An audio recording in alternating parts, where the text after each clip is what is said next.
Buenas tardes a todos. Agradezco muchísimo que me inviten a hablar en casa, cosa que habitualmente no ocurre porque yo impongo la forma de hablar. De modo que me es gratísimo el hecho de poder participar en esta oportunidad de la presentación de este libro que ustedes ven proyectado allá y que si Dios y los dioses y los astros quieren, la autora me dedicará un ejemplar y podré verlo ya encuadernado porque lo he leído entero, íntegro, pero en versión primera, ¿no? Lo que hacemos hoy es un rito, un antiquísimo rito y gratísimo rito de reunirnos en torno a un libro recién nacido. Esto es una especie de anuncio de una posibilidad futura, un libro preñado de potencia que realmente va a tener proyección cuando tengan los lectores reales, que son sin duda todos ustedes, que van a correr a adquirir este libro en el pasillo inmediato. De modo que agradezco también al trabajo que ha hecho la editorial San Benito. El SB es en realidad son buenos los libros, eso significa concretamente, son buenos. San Benito me acompaña desde muy temprano, porto la medalla de San Benito y los benedictinos me han ayudado mucho. Me han enseñado mucho a trabajar, poco a orar, no he aprendido en el ora et labora de este padre de la Iglesia y padre de Europa. Todavía me falta perfeccionar un poco en la primera parte de su lema, ora. El labora sí, trabajo mucho mal, pero trabajo muchísimo. Me faltaría complementar lo otro. Agradezco porque he visitado en Almagro esta librería, la librería y la editorial, y son libros bien presentados como este de una limpidez tipográfica muy grata. Ustedes verán de qué manera es una excelente edición la que han preparado para el libro que lo merece, que es el de Ana Lucía. En esta misma sala se fueron presentando uno a uno los tomos de las obras completas de Borges, anotadas muy calibradamente y muy acertadamente por un académico nuestro, Rolando Costa Picasso, y nos ha acompañado en estas presentaciones. Lo que pasa es que el trabajo de Ana Lucía, fue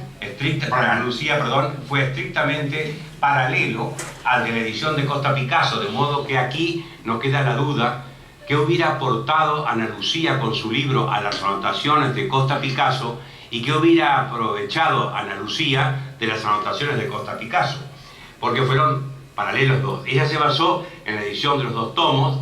La primera edición de Borges, que fue la verde, aquella de un solo tomo, que nos sacó de la dispersión de los varios tomitos en que se venía difundiendo la obra borgesiana. Yo no digo borgiana, no digo borgiana. En nuestro último diccionario argentino de dudas gramaticales, idiomáticas, he impuesto finalmente lo de borgesiano, no por uso particular, sino porque se impone actualmente el uso en Italia, en Francia, grandes escritores argentinos exiliados en Francia, en España, lo de borgesiano, que es más correcto que lo de borgiano, y mucho más que borgiano todavía, que tiene que ver más con Borgia que con Borges precisamente.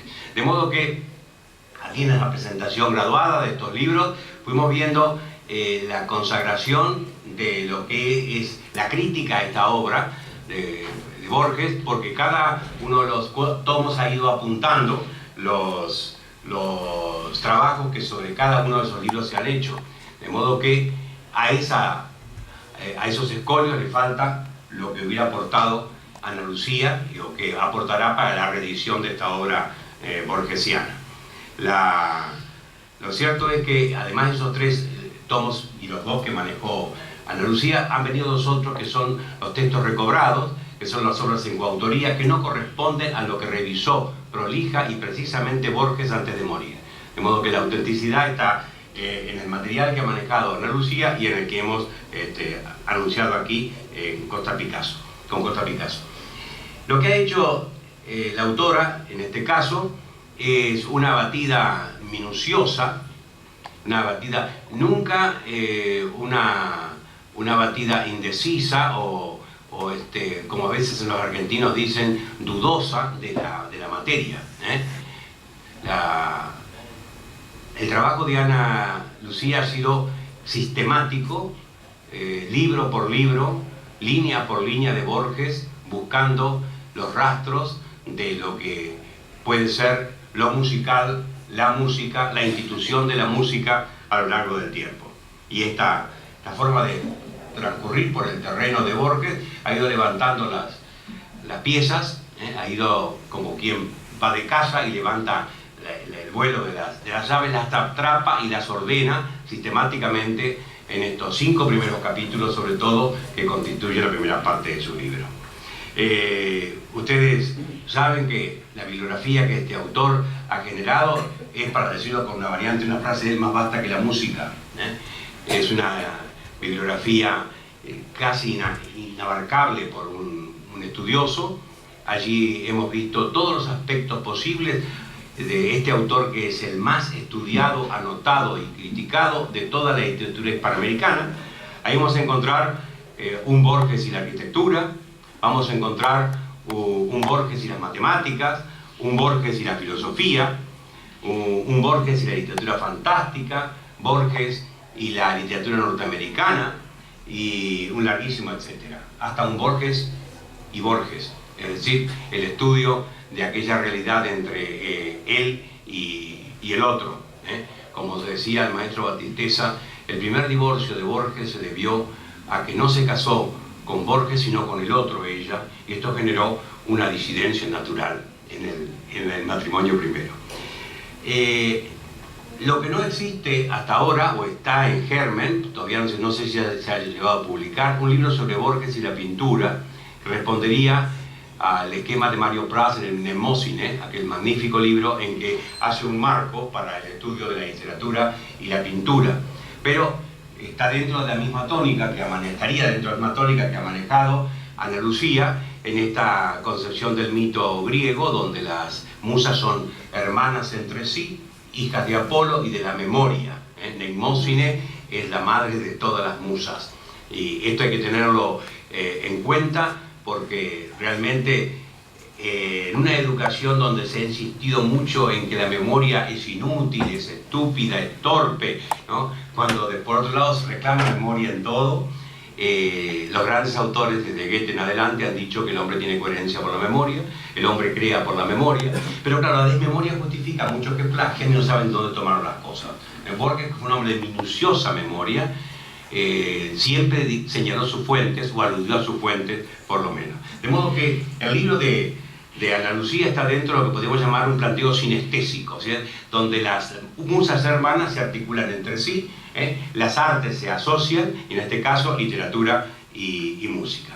Es repetido el lugar común, vamos a controlar el tiempo, es repetido el lugar común de que a Borges no le interesó la música, que Borges desoyó la música, o para decirlo con un verbo menos frecuente, inescuchó la música. Este libro es la demostración probada, contundente, de ese lugar común falso. Si usted quiere tener la certeza de lo que digo, curse el libro y verá usted que paso a paso va desarmando este planteo del lugar común que se ha impuesto entre la crítica que repetió siempre los autores. Alguien puede pensar que se bandea, como se dice vulgarmente, la estimación de Ana Lucía, porque dice que Borges es músico. Si ven la última frase de la primera parte del último capítulo del libro, Borges como músico, puede ser discutible. Pero más allá de esto, lo que tiene sobre todo esta parte del libro es que obliga a dialogar más activamente con la autora, y es lo que decía Unamuno, ayuda a contrapensar, a pensar y a contrapensar, lo que nos mantiene entonces libre de toda posibilidad de monólogo cerrado en sí mismo. La última vez que presentamos el tercer tomo de las obras de Borges, yo comentaba la escena que tuvimos con dos médicos de Fleni, que vinieron por una cuestión curiosísima, pidieron audiencia, yo lo recibí naturalmente, los paré en la puerta y les dije, ya sé, leyeron algo mío y voy a ser sujeto de análisis de ustedes. Entonces se rieron y dijeron, no, venimos por Ireneo Funes. La situación era esta. Ireneo Funes es un hombre de una memoria prodigiosa, pero una memoria que le impedía pensar, y por eso no podía abstraer nunca, sacando una idea y asociándola con otra, porque estaba atado al detalle minucioso de lo que había observado y recordaba el cielo, las nubes del cielo a las 15 horas de la tarde del día 27 de julio de 1938.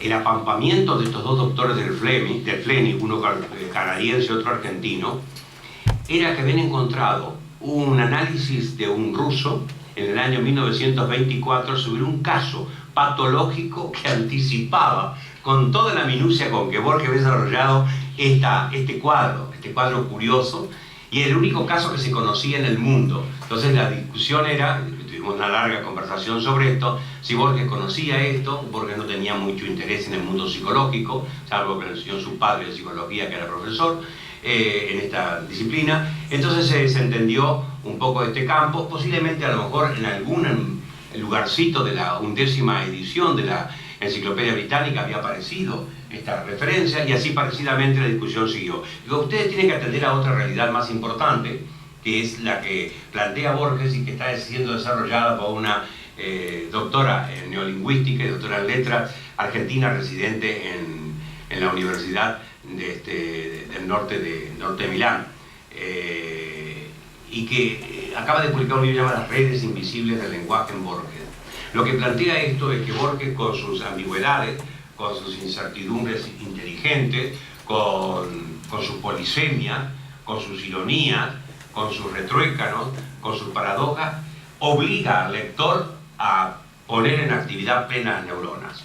Por eso, lo que decíamos como anuncio del último tomo era como una especie de faja para la edición del libro: lea Borges, mate el Alzheimer.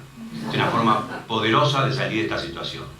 Este libro de alguna manera lo obliga, en la lectura minuciosa, que es a reparar en cada línea, en cada observación que se hace, en esta observación minuciosa, nunca meticulosa, insisto, porque metus viene de miedo, nunca, es muy decidida, a veces demasiado decididas las afirmaciones que contiene el libro, pero bueno, esto es motivo de la discusión. Como ustedes saben, la doctora, podría ser simple y decir que la doctora Frega es ampliamente conocida, o decir algo peor, que me dijeron una oportunidad en que fui presentado en provincia, cuando vio que tenía un currículum, que el currículum sabe que es un género literario que uno cultiva, enriqueciéndolo con cosas ajenas y propias, y la mujer, asombrada y perpleja frente a lo que yo le presentaba, dijo: el doctor Barça es impresentable. No quiso decir lo que ustedes quieren que diga, tampoco, pero realmente es muy presentable la doctora Frega. Es doctora en música, egresada de la Universidad de Rosario, ha ido ampliando su mundo académico a través de cursos especializados en Inglaterra, en Francia, en Austria. Somos colegas de la Academia de Educación, y he cometido al comenzar un error, que no es mencionar en la primera fila egregia que tenemos, más allá de nuestra secretaria académica, tenemos Intrinum Perfectum, también lugares comunes latín sirven para esto. Nos acompañan uno de los padres de la Academia de Educación, que es el profesor Van Gelderen, uno de los más destacados discípulos de Van Gelderen también, ¿cierto? Y el último de los discípulos de Van Gelderen, que acaba de entrar en la Academia. De modo que tenemos en esta tríada presente el respaldo de la Academia de Educación, y acabo de ver entrar, ya se me quiere anticipar ella, al doctor Silva, que muy evangélicamente se sienta en el último asiento, esperando que lo hagamos pasar a la primera fila, pero no lo hemos de hacer. De modo entonces que con Guillermo Jaime Echeverry, con Jorge y con el profesor Van Gelderen tenemos casi una representación de lujo, y con Silva una representación de lujo de la Academia de Educación, de la cual forma parte y es activa, dialogante, interviniente, y todo esto que es un participio activo, ella lo maneja en las reuniones. Ha diseñado y es profesora de muchos posgrados en el país, tanto en Rosario como en Buenos Aires, como en Mendoza, y además ha viajado por el universo mundo. Cuando vemos la cantidad de cursos que ha dictado en todo el mundo, y el último viaje ha sido China. Ella va ahora buscando lo pintoresco, ya no el conocimiento, sino lo pintoresco, y cada viaje significa para la Academia de Educación una puesta al día de lo que ha observado esta activa mujer en este último viaje. Entre las distinciones, algunas de las distinciones, quiero recordar que es caballero, qué problema generaría en los argentinos que dicen todos y todas, ¿cierto? Esto de caballero de la Orden de las Palmas Académicas otorgada por el gobierno de Francia, ha sido distinguida por el Ministerio de Relaciones Exteriores de Brasil con la medalla Villalobos, es distinguida por SADAIC con el Atril de Plata, con motivo del destacado trabajo profesional de 1990, es miembro de una serie de asesora de una serie de entidades internacionales como la UNESCO, y además sus publicaciones figuran una selección de publicaciones como apéndice del libro, de modo que ustedes pueden conocerlos y comprar el libro siempre, ¿no? Pueden ahí acceder a él sin dificultad. Le han dado el Atril, pero no han dado la batuta, y es una gracia que le damos a Dios, porque ella con batuta en mano ya sería, nosotros seríamos padecientes músicos de una orquesta que ella dirija, ¿no? De modo que está acertado esto darle el Atril, pero no la batuta a nuestra estimada Ana Lucía. Séneca, en la segunda de las epístolas morales, decía que hay dos formas de atravesar un terreno en especulación intelectual o en requisa intelectual. Dice, el del explorator y el del tránsfuga. El del tránsfuga parece muy argentino. Acá tránsfuga latinamente significa simplemente que pasa corriendo, como los docentes argentinos sobre los temas, cuando no nos queda tiempo, o cuando no nos conocemos, diciendo el tiempo es inocuo, no nos permite desarrollar esto y avanzamos. Somos muchos tránsfugas en esto. El explorator es la otra especie que a mí me interesa destacar, porque el explorator es el hombre específico que minuciosamente va detallando metro a metro, revisando el campo y palmo a palmo va haciendo su requisa. Es el trabajo que ha hecho precisamente de explorator Ana Lucía. Pero hay dos tipos de explorator que Séneca no dice. Está el explorator cartógrafo y el explorator raudomante. El explorator cartógrafo es el que releva la superficie de la Tierra, minuciosamente, hasta llegar a un punto de ser tan perfecto el arte de la geografía como aquella ficción de Borges, ¿se acuerda? Que hacían los mapas del mismo tamaño que la realidad. Bueno, y así explica algunos paisajes de Norteamérica que son mapas abandonados, ¿verdad? Pues lo otro es más interesante también porque la investigación generalmente se centra en el explorator cartógrafo, esta cosa de detalle, de relevamiento de metro a metro. El raudomante tiene otras condiciones, y es que con una orquesta de saúco, disculpe usted, doctor Echeverri, que las va de científico y sin duda lo es, ¿cierto? El raudomante con una vara de saúco va siguiendo el curso soterrado de una corriente hasta ver dónde aflora. Esto que cuando chico yo estudiaba y practicaba, ver qué descubría, hay gente que descubre con esto más que corriente, descubre metales, descubre oro, descubre petróleo, ¿no? Etcétera. Esto también lo ha ejercido Ana Lucía, esta capacidad de leer lo soterrado, lo oculto, alusiones indirectas en Borges, que ella las suele rescatar con comprensión y contextuarlas, porque si hay algo que hace a lo largo de este libro es la capacidad de contextuación. No trabaja con las citas aéreas. Ella fue descubriendo en Borges esta preocupación motivada por un elemento cordial que yo no me siento animado a comentar, pero ella lo dice en la primera parte, en la introducción del libro, su esposo cómo la motivó a trabajar en Borges, y de alguna manera el primer destinatario del trabajo de ella fue Guillermo, a quien yo no conocí, ¿no? Guillermo el Bueno, que realmente le dio un lema que es verba volant scripta manuum. No se lo dijo en latín, se lo dijo de manera más suave porque no leía las páginas rosadas del Larousse como los profesores de letras para citar en extranjero. Le dijo, lo que va a quedar, lo tuyo que va a quedar es lo que escribas, no lo que hablé, no los cursos que des. Y entonces a partir de allí está la motivación de este verbo. Insisto entonces, advertamos que la doctora Frega asocia las dos habilidades del explorator. Tenemos leído todos, de alguna manera, la rima beckeriana que dice cuánta nota dormida en sus cuerdas, como el pájaro duerme en la rama, esperando la mano de nieve que sabe arrancarla. Y uno lo lea eso musicalmente, pero en realidad se puede leer para aplicar a cualquier tipo de lectura.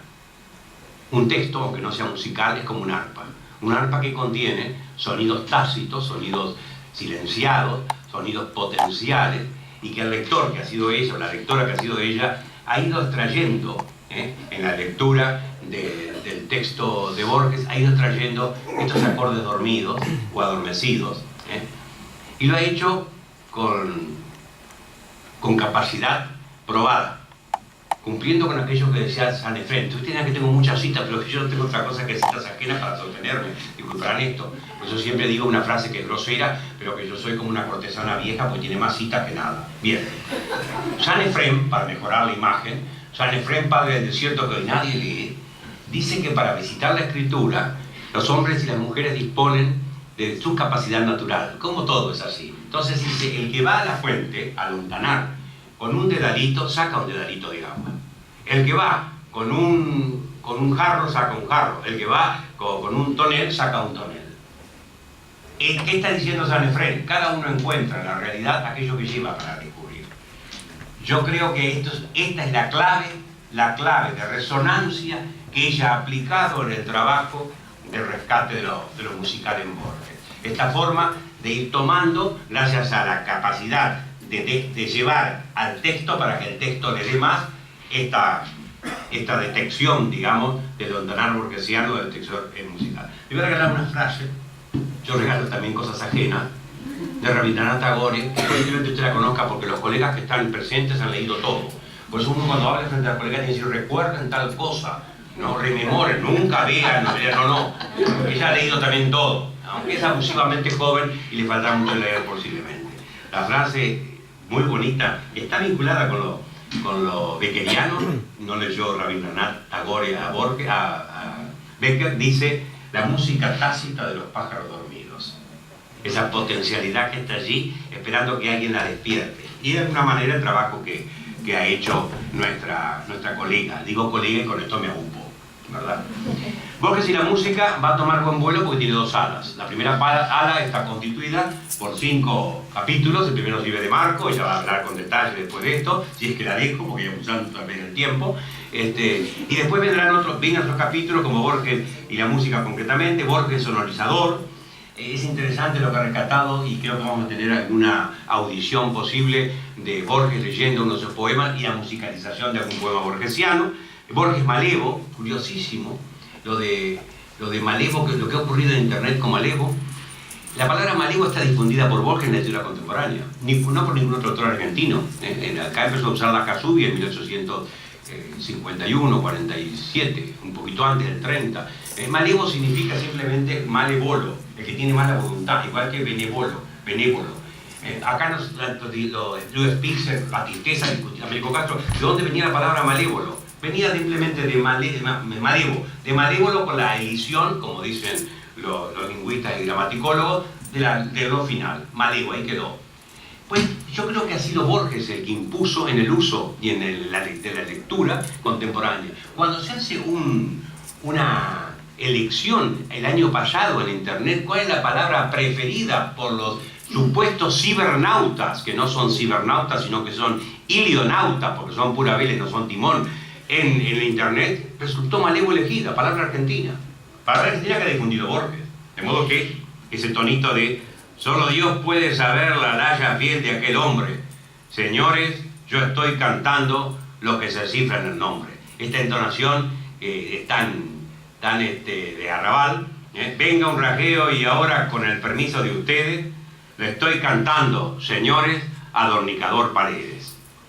Y el final, la segunda ala, va a comprender 3 conferencias. Tuvimos en la primera de auditores aprovechados, y ella recuerda que yo le dije una frase que muy bien el aperitivo, veremos cómo es el almuerzo, ¿sí? Porque todavía no había libro, de modo que ella era el hacer boca, como hizo los españoles en esa primera conferencia que escuchamos.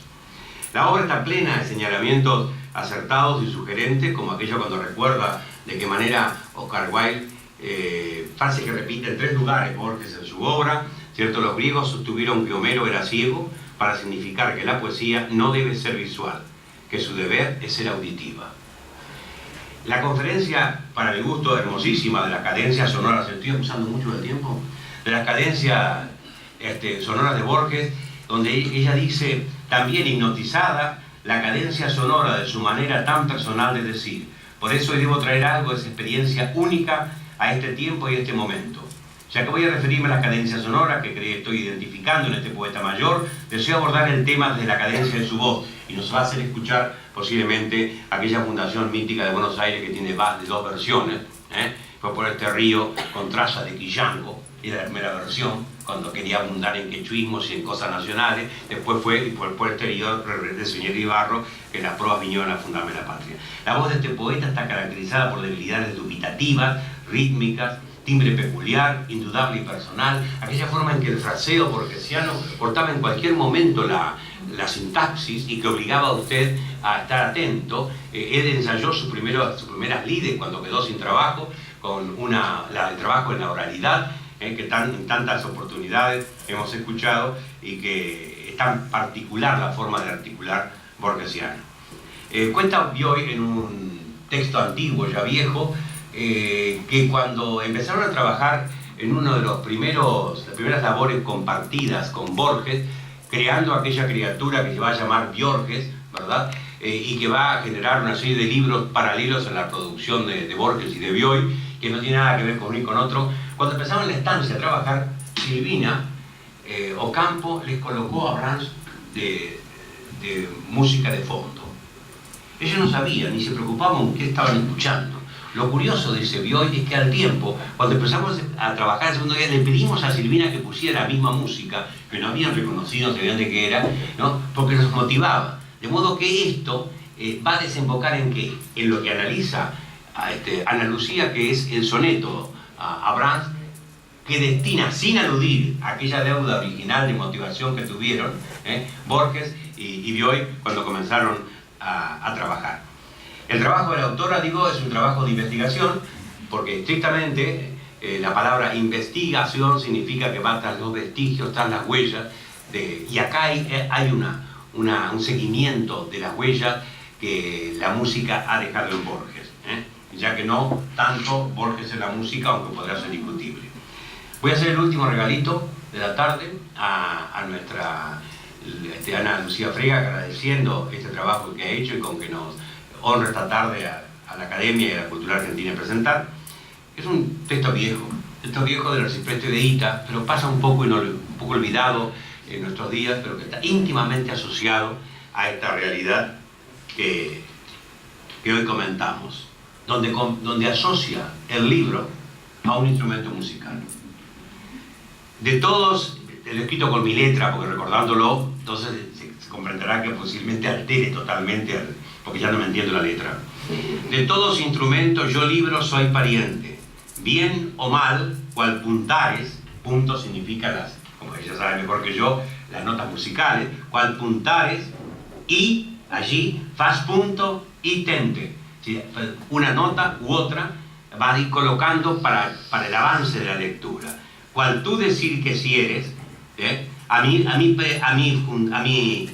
si mi juntar supieres, siempre habrás en mi mente. Si el lector sabe juntar las cosas entre sí, con orden como quien diga de solfeo, siguiendo las notas de un texto, pues puede perfectamente enriquecer el texto. Por eso la segunda invitación es, cualquier hombre que lo oiga, ya no dice que lo lea al texto, que lo oiga, estamos en un momento de transición entre la oralidad y la lectura, si bien trovar sopiere, si se ve las reglas de composición, puede más añadir y enmendar si quisiere.